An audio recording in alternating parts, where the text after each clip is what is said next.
हैं। Last class में हमने किया था एक्सेस डिमांड क्या होती है।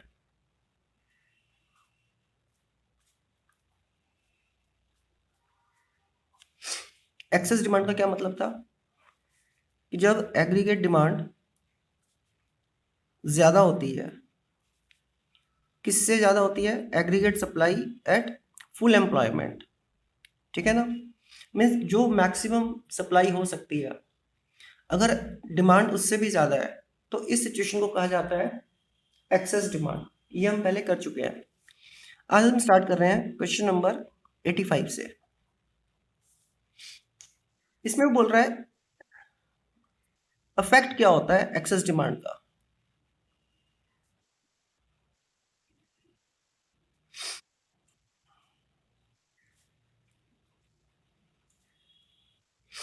देखो, एक्सेस डिमांड का जो इफेक्ट होता है ना, इसके बहुत सारे इफेक्ट होते हैं, बहुत सारे।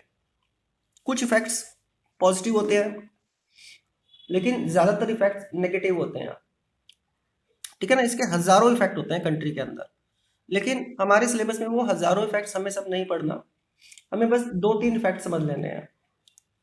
पहला इफेक्ट, प्राइस पे क्या इफेक्ट पड़ेगा।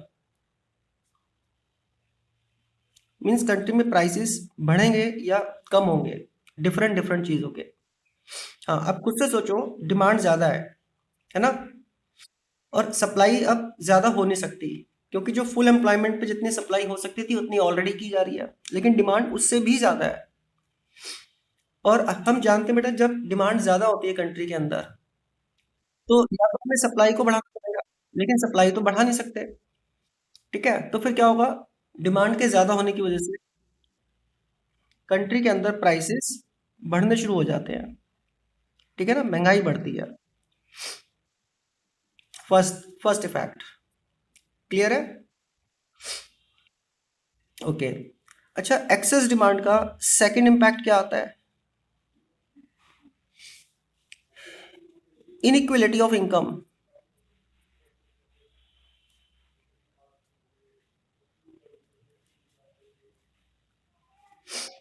इनइक्वलिटीज ऑफ इनकम पे क्या इम्पैक्ट पड़ता है, सोचो। देखो, एक्सेस डिमांड है कंट्री के अंदर, ठीक है ना? उसका इम्पैक्ट हमें देखना है। इनइक्वलिटी ऑफ इनकम, इसका मतलब है कि कंट्री में कुछ लोग बहुत ज़्यादा रिच होते हैं, काफ़ी सारे मिडिल क्लास के लोग होते हैं, और कुछ लोग या काफ़ी सारे लोग बहुत पुअर भी होते हैं। तो एक्सेस डिमांड के केस में अब बढ़ चुके प्राइसेस बढ़ते हैं, महंगाई बढ़ती है, ठीक है ना? और जब प्राइस बढ़ेगा, तो आप सोच के देखो, फायदे में कौन होगा? सामान बेचने वाला या सामान खरीदने वाला? नो डाउट प्राइसेस बढ़ रहे हैं तो सेलर्स लोग फायदे में होंगे, बिजनेस को ज्यादा प्रॉफिट्स होगा, और बिजनेसमैन तो ऑलरेडी रिच होते हैं। तो जो रिच सेक्शन है कंट्री का, उनकी इनकम और ज्यादा बढ़ जाएगी। दूसरी तरफ जो मिडिल क्लास और पुअर सेक्शन उनकी तो सैलरी इनकम जनरली फिक्स होती है ना? तो आप सोच के देखो, उनकी इनकम तो ज्यादा नहीं हो पा रही। अगर चलो इनकम बढ़ी भी मिडिल क्लास की 5% बढ़ गई, लेकिन जो प्राइस लेवल है वो तो बहुत तेजी से बढ़ रहे हैं। तो ऐसे में क्या होगा? क्या वो अपनी जरूरत का सामान कन्वीनियंटली खरीद पाएगा? नहीं खरीद पाएगा ना। तो इससे क्या होगा? पुअर सेक्शन कंट्री का और ज्यादा पुअर होता जाता है, और रिच सेक्शन और ज्यादा रिच होता जाता है। यानी कि इनइक्वलिटी ऑफ इनकम भी इंक्रीज होता है। ये एक्सेस डिमांड का इम्पैक्ट होता है। अच्छा, एक्सेस डिमांड के तो और भी बहुत सारे इम्पैक्ट है, लेकिन हमें वो ज्यादा नहीं करना, बस थोड़ा बहुत ही समझना है इसके बारे में। ठीक है? अच्छा, जब इनइक्वलिटीज ऑफ इनकम बढ़ेगा, पुअर और पुअर होता जाएगा, रिच और पुअर रिच होता जाएगा, तो सोचो, जो पब्लिक है उनका गवर्नमेंट के ऊपर फेथ बढ़ेगा या कम होगा? भाई सीधी सी बात है, जब महंगाई बढ़ेगी, प्राइस बढ़ेगा, तो लोगों के लिए तो सरवाइव करना मुश्किल हो जाएगा, और लोगों का गवर्नमेंट के ऊपर से फेथ कम होना शुरू हो जाएगा। ठीक है? और लोग इलीगल एक्टिविटीज लाइक चोरी, छीना झपटी, इन चीजों के अंदर इन्वॉल्व हो जाएंगे अपने सर्वाइवल के लिए। क्लियर है? Question number 86। 86 में वो बोल रहा है कि एक्सेस डिमांड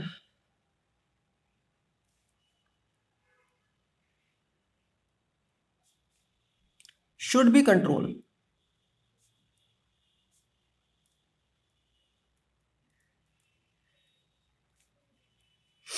वाई? अब कंट्री के अंदर डिमांड ज़्यादा है ना, एक्सेस डिमांड। इस एक्सेस डिमांड को कंट्रोल करना ज़रूरी है। क्यों ज़रूरी है? हम सोच सकते हैं कि जब डिमांड ज़्यादा होती है तो प्राइस बढ़ने शुरू हो जाते हैं, महंगाई बढ़ती है, और महंगाई बढ़ने से एक आम आदमी का, यानी कि कॉमन मैन का सरवाइव करना भी बड़ा मुश्किल हो जाता है, और पब्लिक का गवर्नमेंट पे से फेथ खत्म हो जाता है। लोग अपनी ज़रूरतें पूरी करने के लिए या सर्वाइवल के लिए ना चाहते हुए भी इलीगल एक्टिविटीज़ लाइक चोरी, डकैती, छीना झपटी, ब्लैक मार्केटिंग, इन सब चीज़ों के अंदर इन्वॉल्व हो जाते हैं। सोशल अनरेस्ट आ जाता है कंट्री के अंदर। तो इसलिए एक्सेस डिमांड को कंट्रोल करना बहुत ज़्यादा ज़रूरी है। ध्यान ध्यान से रीड करना है। कोई डाउट आता है तो आप पूछ सकते हो।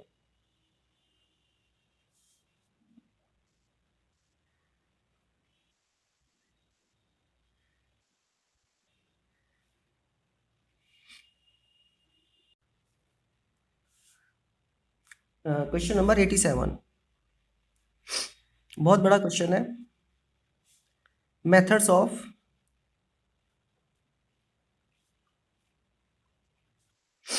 Controlling excess demand.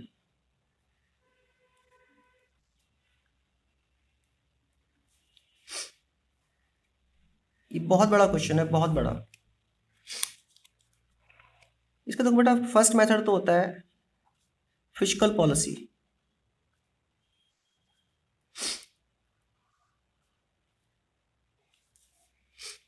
Fiscal policy बोल दो, या आप बोल सकते हो उसको बजट, गवर्नमेंट बजट। ठीक है। आपको पता है गवर्नमेंट जब बजट बनाती है तो बजट में लाखों करोड़ रुपए का बजट बनाया जाता है ना। तो गवर्नमेंट बजट किस तरीके से बना है, जिससे कि जो एक्सेस डिमांड है, जिसकी वजह से प्राइस बढ़ते जा रहे हैं, वो कंट्रोल में किया जाए। क्या करें? देखो, पहली चीज पब्लिक एक्सपेंडिचर।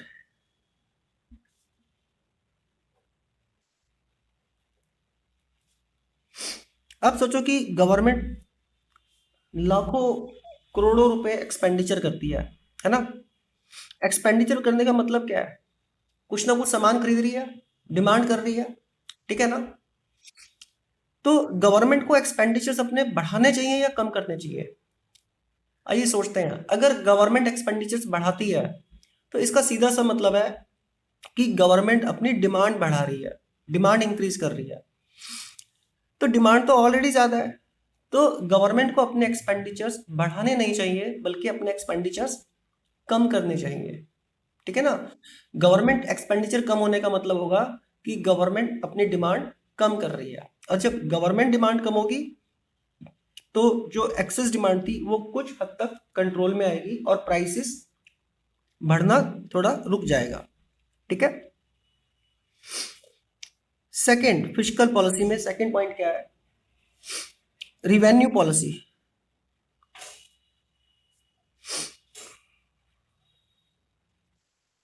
आपको पता है गवर्नमेंट केवल पैसे खर्च नहीं करती, बल्कि पैसे रिसीव भी करती है पब्लिक से, है ना। तो तो गवर्नमेंट को अपने रिवेन्यू है ना बढ़ा देने चाहिए। रिवेन्यू बढ़ाने का मतलब है जैसे tax revenue and non tax revenue. मतलब गवर्नमेंट को कोशिश करनी चाहिए कि ज़्यादा से ज़्यादा पैसा पब्लिक से गवर्नमेंट के पास आ जाए, जिससे कि पब्लिक के पास पैसा अगर कम हो जाएगा तो पब्लिक जो ज़्यादा डिमांड कर रही थी वो डिमांड थोड़ी सी कूल हो जाएगी, मतलब डिमांड ज़्यादा नहीं कर पाएगी पब्लिक। क्लियर है बात? इसका एक और part, public borings.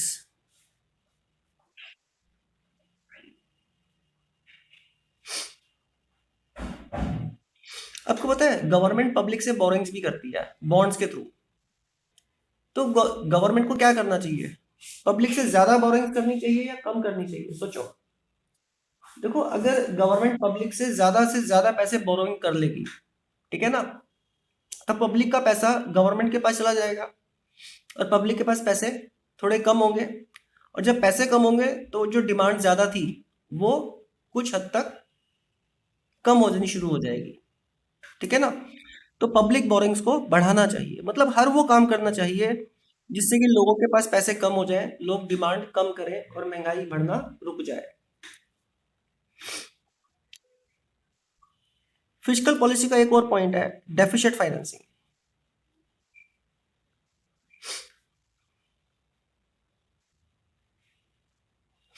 Deficit financing का मतलब होता है नए करेंसी नोट प्रिंट करना। अब जानते हो कि गवर्नमेंट को न्यू करेंसी नोट प्रिंट करने का राइट होता है। ठीक है?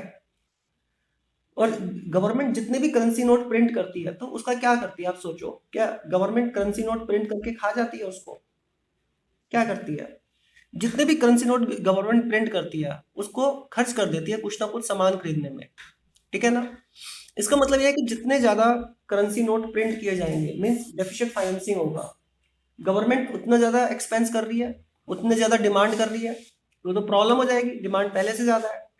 तो गवर्नमेंट को क्या करना चाहिए, न्यू करेंसी प्रिंट करने से बचना चाहिए, यानी कि डेफिशिएंट फाइनेंसिंग कंट्रोल में की जानी चाहिए। क्लियर?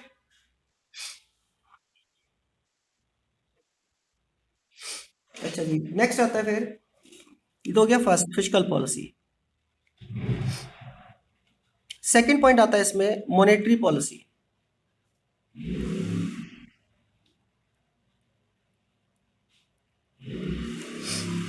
मतलब कंट्री में मनी सप्लाई बढ़ानी चाहिए या कम करनी चाहिए। और आपको पता है कंट्री के अंदर जो मनी सप्लाई कंट्रोल करने का काम होता है वो सेंट्रल बैंक करता है। जैसे कि हमारी कंट्री का central bank reserve bank of India है, ये बात आप जानते हो। तो आप खुद से सोचो कि सेंट्रल बैंक यानी कि आरबीआई को मॉनेटरी पॉलिसी के थ्रू मनी सप्लाई बढ़ानी चाहिए या कम करनी चाहिए? सोचो। कम करनी चाहिए ना, क्योंकि डिमांड ज्यादा हो रही है कंट्री में, लोगों के पास पैसा ज्यादा है, लोग डिमांड ज्यादा कर रहे हैं। डिमांड ज्यादा करेंगे तो महंगाई और ज्यादा बढ़ेगी, लोगों का सर्वाइवल करना मुश्किल होगा। तो मॉनेटरी पॉलिसी के थ्रू क्या करना चाहिए, सेंट्रल बैंक को मनी सप्लाई को कम करने की कोशिश करनी चाहिए। ठीक है ना? और मनी सप्लाई को कम कैसे किया जाएगा, उसके कौन कौन से पार्ट्स होंगे, कौन कौन से टूल्स होंगे? देखो, पहला टूल होता है उसमें मॉनेटरी पॉलिसी में बैंक रेट।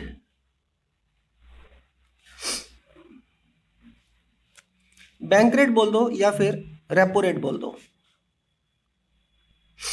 बहुत ध्यान से समझना इस बात को। ये बैंक रेट क्या होती है?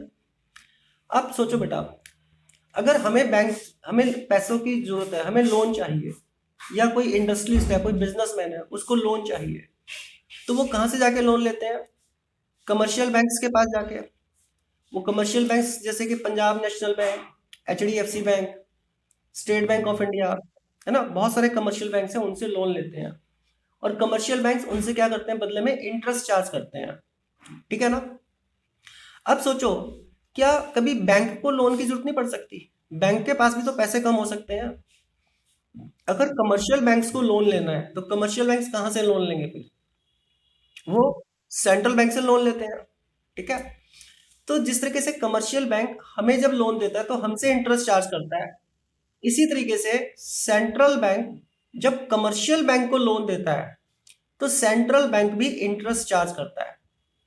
और सेंट्रल बैंक जो इंटरेस्ट चार्ज करता है से 5% पर एनम, उस इंटरेस्ट रेट को कहा जाता है बैंक रेट। समझ गए? यानी कि बैंक रेट का मतलब हो गया वो इंटरेस्ट रेट जिसके ऊपर सेंट्रल बैंक कमर्शियल बैंक्स को लोन देता है। ठीक है? अब बताओ, सेंट्रल बैंक को ये इंटरेस्ट रेट यानी कि बैंक रेट बढ़ाना चाहिए या कम करना चाहिए? खुद से सोचो। अगर सेंट्रल बैंक अपना इंटरेस्ट रेट यानी कि बैंक रेट बढ़ा देगा तो फिर क्या होगा? कमर्शियल बैंक्स को ज्यादा इंटरेस्ट पे लोन मिलेगा। और जब कमर्शियल बैंक्स को ज्यादा इंटरेस्ट पे लोन मिलेगा तो जब कमर्शियल बैंक्स हमें लोन देंगे, हमें मतलब पब्लिक को लोन देंगे, तो वो भी अपना इंटरेस्ट रेट बढ़ाएंगे, बढ़ाएंगे ना? और जब कमर्शियल बैंक हमें ज्यादा इंटरेस्ट के ऊपर लोन देंगे तो नो डाउट हम लोन कम लेना चाहेंगे या नहीं लेना चाहेंगे, क्योंकि हमें ज्यादा इंटरेस्ट देना पड़ेगा। ठीक है ना? तो बैंक रेट क्या किया जाना चाहिए? बढ़ा दिया जाना चाहिए। ठीक है। मॉनेटरी पॉलिसी का दूसरा पॉइंट वो है ओपन मार्केट ऑपरेशन।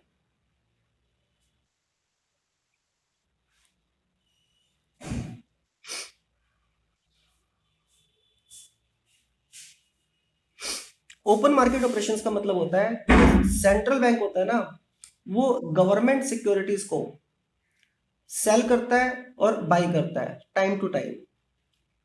ठीक है ना, किसको बेचता है, किसको सेल करता है? सेंट्रल बैंक कमर्शियल बैंक्स को, राइट। अब ये सोचो कि central bank open market operation के थ्रू बहुत बड़े क्वांटिटी में गवर्नमेंट सिक्योरिटीज को बेचना शुरू कर देता है। सेंट्रल बैंक किसको बेचता है? कमर्शियल बैंक्स को। ठीक है, कमर्शियल बैंक्स उन गवर्नमेंट सिक्योरिटीज को खरीदते हैं। और खरीदने का मतलब है कि कमर्शियल बैंक्स अगर खरीद रहे हैं तो पेमेंट भी करना पड़ेगा। तो कमर्शियल बैंक्स, मान लो कि एक स्टेट बैंक ऑफ इंडिया ने 10,000 करोड़ रुपए का गवर्नमेंट सिक्योरिटीज खरीदा सेंट्रल बैंक से, आरबीआई से।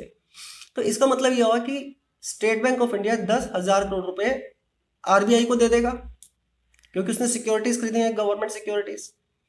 और स्टेट बैंक ऑफ इंडिया के पास अब जो पैसों की अवेलेबिलिटी थी वो कम हो जाएगी, क्योंकि उसने तो अपना पैसा सिक्योरिटीज खरीदने पर आरबीआई को दे दिया। तो जब बैंक के पास पैसा कम हो गया तो बैंक पब्लिक को लोन कम दे पाएगा।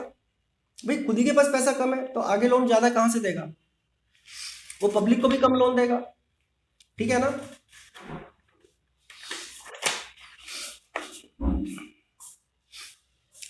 इसका सी पार्ट होता है लीगल रिजर्व रेशो।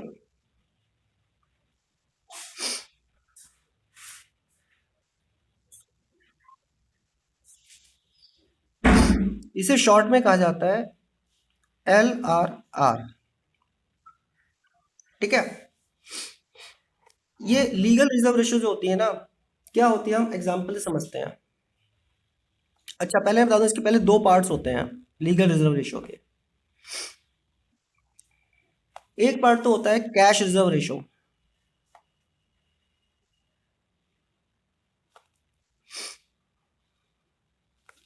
यानी कि CRR। और दूसरा पार्ट होता है स्टैट्यूटरी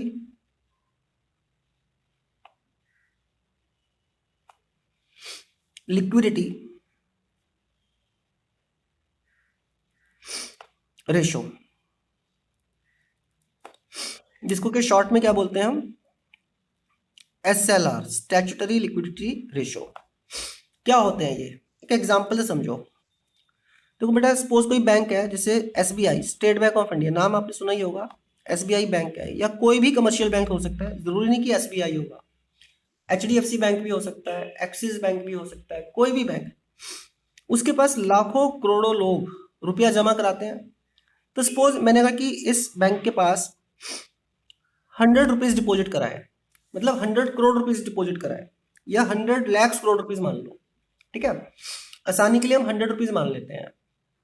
अब ये जो 100 रुपीज इस बैंक के पास डिपॉजिट हुए ना, बैंक को इस डिपॉजिट्स के 3 पार्ट्स करने होते हैं। 3 पार्ट। सपोज पहला पार्ट जो किया गया वो है 3 रुपीज। ठीक है। दूसरा पार्ट किया गया सपोज 4 रुपीज। बाकी कितना बच गया? 100 में से 2 पार्ट्स तो हो गए, बाकी बच गया 93 रुपीज। ठीक है ना। ये जो फर्स्ट पार्ट होता है ना, इस फर्स्ट पार्ट को कहा जाता है CRR। सेकंड पार्ट को कहा जाता है SLR। और थर्ड पार्ट को कहा जाता है जो बैलेंस बच गया, मतलब जो बाकी अमाउंट बच गया।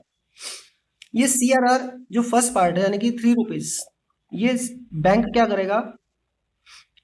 आरबीआई के पास डिपॉजिट कर देगा। कंपलसरी है, हमारी कंट्री का ऐसा लॉ है, आरबीआई के पास डिपॉजिट कर देगा, अपने पास नहीं रख सकता। ठीक है। और ये जो सेकंड पार्ट है स्टैट्यूटरी लिक्विडिटी रेशो, इसका क्या करेगा बैंक? ये बैंक है ना अपने पास रखेगा हार्ड कैश की फॉर्म में। कैश फॉर्म में अपने पास रखेगा, ठीक है, कंपलसरी है उसके लिए। और ये जो तीसरा पार्ट है, जो बैलेंस बचा था 93, इस पैसे को बैंक यूज कर सकता है आगे लोन देने के लिए, पब्लिक को, इंडस्ट्रियलिस्ट को, बिजनेसमैन को, जिसको चाहे लोन दे सकता है, ये वाला पार्ट, ठीक है। अच्छा, अब होता क्या है, ये सीआरआर कितना होगा और एसएलआर कितना होगा, ये कौन डिसाइड करता है हमारी कंट्री में? रिजर्व बैंक ऑफ इंडिया, ठीक है ना। तो अब बताओ, reserve bank of India CRR और एसएलआर इनको बढ़ाएगा या कम करेगा? क्या करेगा? इनको बढ़ाना चाहिए। पता है क्या होगा इनको बढ़ाने से? जैसे ये 3 रुपये थे, इसको बढ़ा के कर दिया जाता है 5 रुपया। 4 रुपये थे, इसको भी बढ़ा के कर दिया जाता है 5 रुपया। टोटल कितना हो गया? 5 और 5, 10 रुपीज हो गए। बैंक के पास कितना बैलेंस बचेगा? 90 रुपीज। तो बैंक, पहले जब 93 रुपीज थे बैंक के पास, अब बैंक के पास पैसे कम हो गए।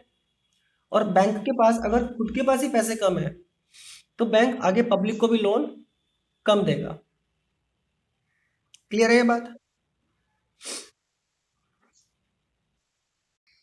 ये आप ध्यान ध्यान से रीड भी कर लीजिए आंसर। फिजिकल पॉलिसीज, ये सारी चीजें हमने अभी भी डिस्कस की है।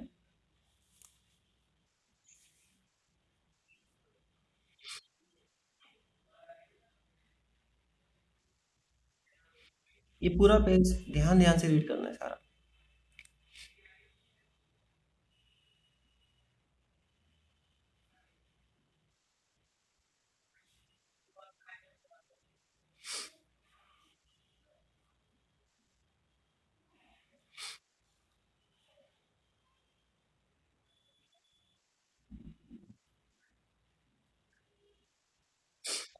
ये वाला पेज भी ध्यान ध्यान से रीड कर लो।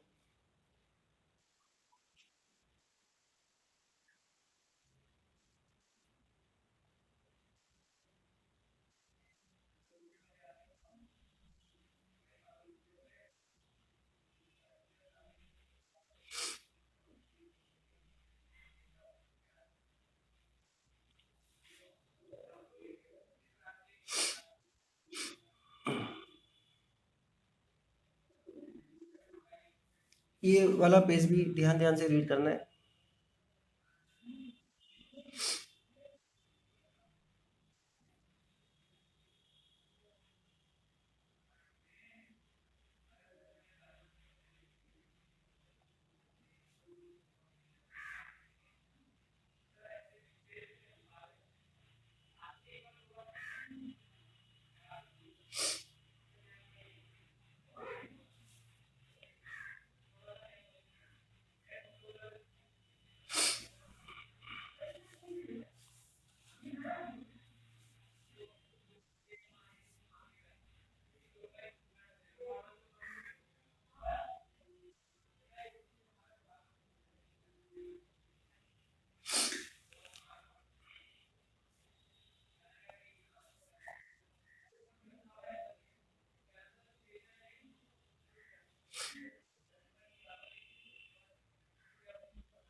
तीसरा point, other measures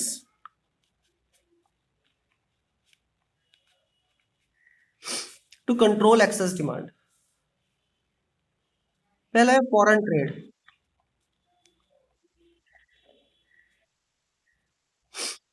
foreign trade policy का मतलब होता है एक्सपोर्ट एंड इंपोर्ट।